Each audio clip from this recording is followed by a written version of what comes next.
ua togi fafo le talosaga foʻi lele ina ia taofia le faauauina o taʻitaʻifono ia fai mo le poloketi miliona seʻia maeʻa le latou tagi lea la ua sau le tali ia pe a mai se gagana faafaigofi e leai se kou feʻau kaui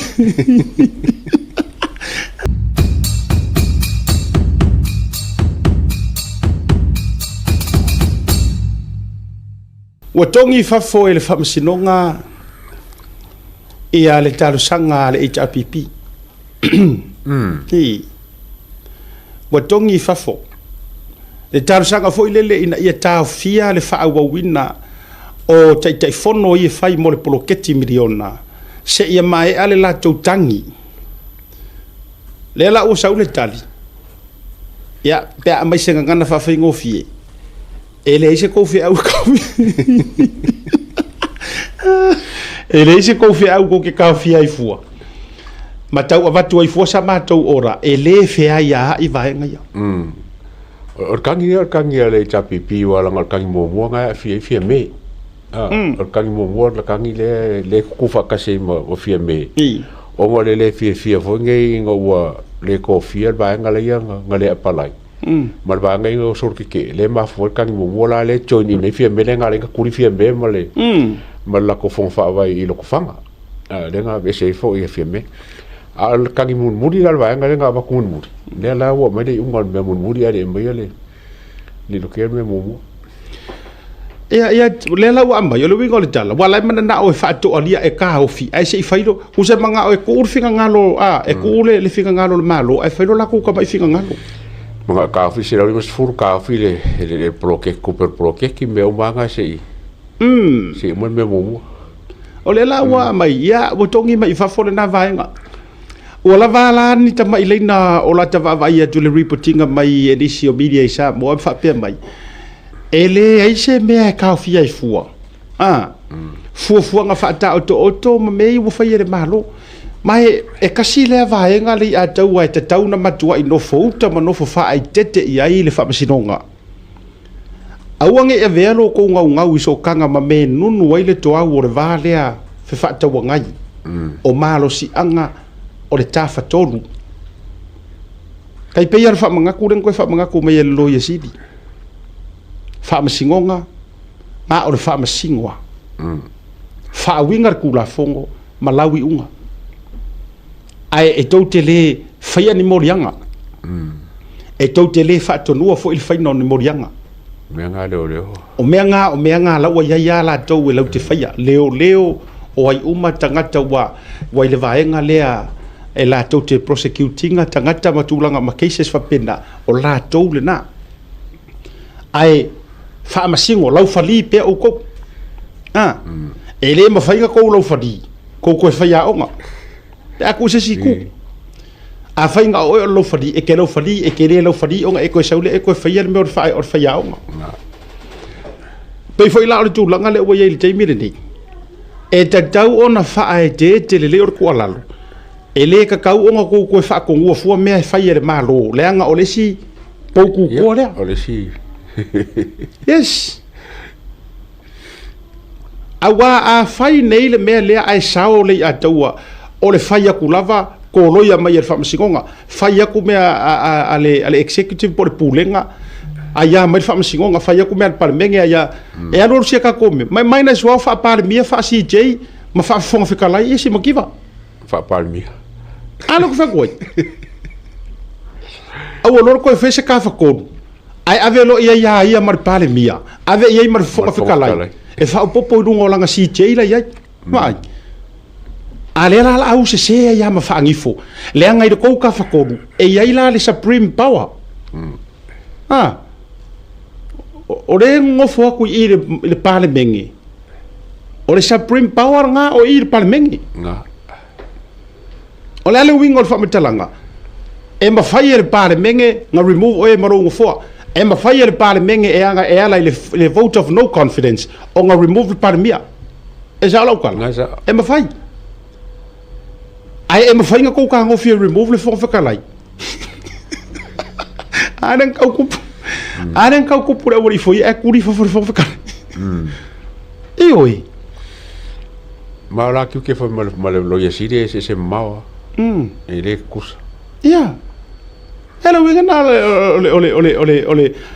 ole tu lalo langa pe folinga mai ole a kau fa kongu mai kai de office of machine ku so lem ole manga unga ku le pa esere potoli ta malo a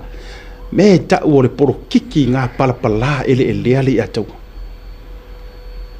wo ngai lo ale lei o le ai so nga lima ko o le pale menge o le ai so nga lima ko pule le pulenga kau fa au fio ro morong ka mai lima kai ele fa masingo ai fa nga mai ele fa masingo nga e tau fafa mai ai tuana por kiki parpala se vai ka ko ye ko inga o ye ngi ko ing ya pula la ko parpala ngo por kiki o ke longa e ka mai ku sima ki va lo parpala le ka mongo po ai ale lo ia lai o e ye al ma fo nga lo ia nga fa masingo e fa ye la ngi fa o fa lo foi o le isi vaenga pitosili no whaafetai o lea finally we have a lawyer sili e ko a loko whaafekai ke lea maunga Precious Chang e le kauseru aku or ko ai ngā lawyer sili lea mo mia kako vai whelani mele ufai whaamalo lo ma lea pe ora kari ora ki ngusi lo ia le lea io em ko ke fo nga me wala nga le lile o skama si o wa lo ia le o fong fong le ngo skama o io le wall ale fong ia le fam singonga ele ko finga vo le piche fa wo vo le fia fo koi e fam singo sa fo ko le ke mi ke so ko lupe ai e fa ngele ai o mangele ke si le so fu lima ai laule ke fo le le mention le sela wa fe la so ngosoi ai ka fi lo yesili e wala nga is a conflict of interest pa fenga fa wo o fam singonga ale fenga nga lo yesili yo ale nga sitting here le fam singo po fe ya po fe fong o mela e wala nga ko nga kenge po ko mai ka ye nga ko e suile me ai fi sile po fe ya fong fa fenga fesili wanga loinga leo ka fi lo yesili o nga ye feke nga inga ole wole le yo la ko o kamale sa fa mo e fam singonga e fa fo kua e fam singonga ai e lalo fo yo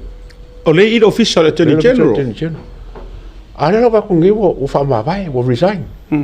o le resign wa ka mo fula e cha pipi fo nga ye cha la me wa nga resign wo resign ngo ka ofi lo yesili e mga fa o pela wo o msimo ki va mal fa msingonga le mere ka fai tato vai tato to sisila la sambo venga na le tate fai atu ai mana tua mai o le tiu te tau ave lava o le lo yesili le o mo foi fa mangingo ka ko e te mi foi tato fai por kala me male sunga le lo ia ya me se foi na fa so ai John Papali i lungo foi tato por kala me o le kiu ke kau ave lava o le lo ia sili so se aku o ia nga ke puipuia le whaavai le kula fongo o le kula o ia o le guardian lea o le constitution e ku mo le malo e faukuainga au inga ia au nge yeise mea e sopo nga i le whaavai e leo nga kasi male whaavai so kai pei o kaba fo ile le pei o le fika pe aka ko ku uri meor ka ua kaua par ka male ku mare e sa se ka mai fasi pomu po se ka mai purfanga o nga palasi ko ngur constitution e ku makeke e makuanga lue la na mai isi ka koro ya siri kai momo ya e ka kere fa pe fa ya tua ss e alu se kai mi ngalo ma isi ngang ka mai fa makalang e o so e fo se fa makalanga ua makua lai fa vai o ka sori solo ko ya e kula fo nga fa msingonga nana lo yesilia ia la mai ka o kusa malmele o le fa vai nana the constitution of Samoa o le guardian o fa vai o langa pepe o langa kuspaia e yai lo se me wa au mai wa saki ai le fa vai ma ya ka ngaka according to fa vai ingoi lo me ngoi lo male lo ia sidi vai foi la tatou ia nga o nga sau o le me o sila ku le lo ia sidi se pi wa kau le fe kau fa kongu mai a nga o la o sa ki ala ka o ko me fa vai a mai malanga statement fa mole le nga aka ko kala ngoi fa vai kau ke kala ngoi kwa oi a le to kau ke kala ngoi le fa vai kau ke kala ngoi kwa oi o mea la o sila mai ia lo ia sidi wa kau ia ka nga ka wa kau sopo kwa oi nga wa sakia le fa vai me I mai loa kongi lunga langa fa sisilanga fa manga kuaku fa mole kau kua ngaro ka ku kua oi awange io ia vai ya me le ta ore lo ia e matala e ilo tanto lunga Godfather anga lo ia sili mai maunga kai mile anga makwa kele le finga wa imale le mautonu me foi le o le vote of no confidence ia mai si mau me o se furpasenge fa ko ingo fon fekalai sai mo po I to inga me fa pena te la longa anga o maunga lenga lo ia me kai minga o le case o sa whatever nga TKO ioi waleva ai longa kau ke sau ke le ko inga ngefu len ka ko sau ka ko mai yes ele kai mamau ele ala winga ke le fo I lo ya sili le makwa le minga safa mai fa pe or kulanga or tulafono leva nga mawangi unga ngi mea ia ai uyo lea ia e taua fo I e fa ka penga le ia mo lu I kau ke kele ele fa ngo fie fo ilonga pale mai ta tu te talo fo I mo le fionga le loya city ele fa ngo fie longa wa kau fo I mai ia le sau ngi kai ia ai sau matua sau kai me karfe ngai mar kai me kawai na tonu la ia me foi la na le tau te va ia tu ia I tu langa o le minoi mai le fionga le loya city ma o se tangata na te fai e muli ala le tulafono ia le la wa tupu mai le vaenga lea ia fa ma vai ai ia nga sau mo ni ati ko la observo vo kudieri isi kama sia siro ia sia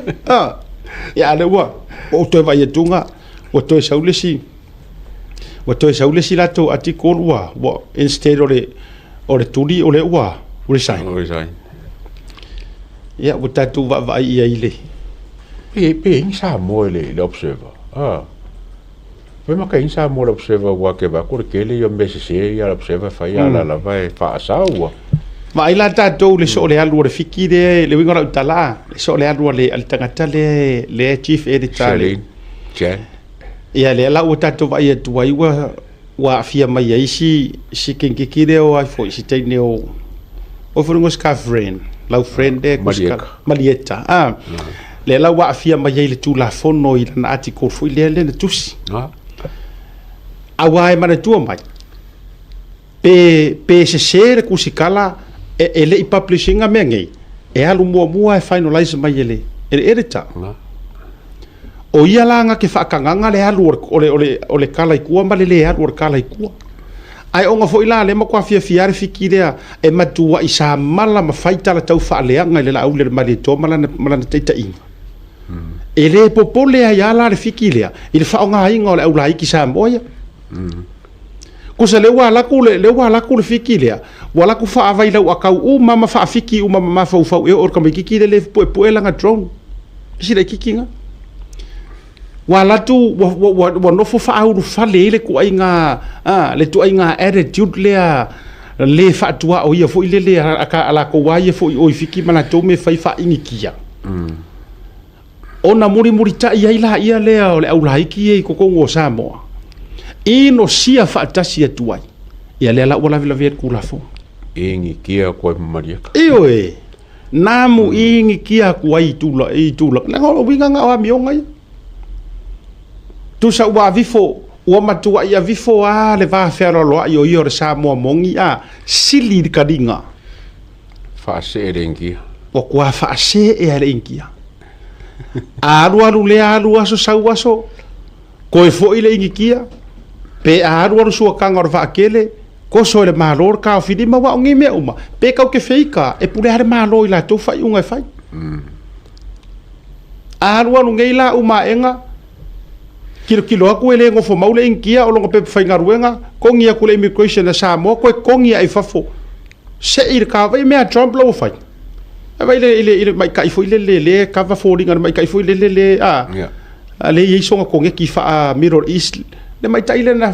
to ton wole tai mila fai sa no nga Donald Trump ko vai le mela u fai wa makwa ave esele revoke le pe ka whether we like it or not wa ya kia u kile lang lang inga nga mea ole winga le tarte fai atu at the end of the day ole unga ole aso e marosia kanga e marosia lo kula fongo e ke sodia loa e ye se vai nga bo fa maria ngai lo fo malo vai e pule ale o kanga kale ur kula fongo le me fai ia ki oi no e may sound harsh lo fa fonga ai o lo te fai atu e ye kai mi ka ke kali ai le na foi be foi le ku rungar ka ko kamasui par mia mo fa mai doctrine of necessity. E yere kai mi kau ke kari ai ngai le doctrine of necessity. Iyo. Alo winga la fa matalang. Aru nei la se ir ka ofi kiro aku ele ngofo mau ia sa tip foi ngole di. Charlene. Oi so. Charlene. Yele nga. Charlene. San tip epo Jan tip. Sue ngai ai uma enga ole work visa la ye Janji. Ya uma role o fai unga malo. Ya. Sauro inga ka penga lau ako. Ma vai uma nga yau meke ko foi mo fiki pole ale me quer mo fiki. O fela lela. O le ma se sa mo fai ngalo nga fiki. Ele ka so ngalo nga sa mo ala ku fiki. Fai ngalo nga fa pe kongo sa mo. Ele mau ati Samoa o marieka foi la ko ia o ke fai kaua i kuskusinga marieka o le mo kwa fa ka ke e fai nga malo ko ke fia fa ka ke e risi o ko e malo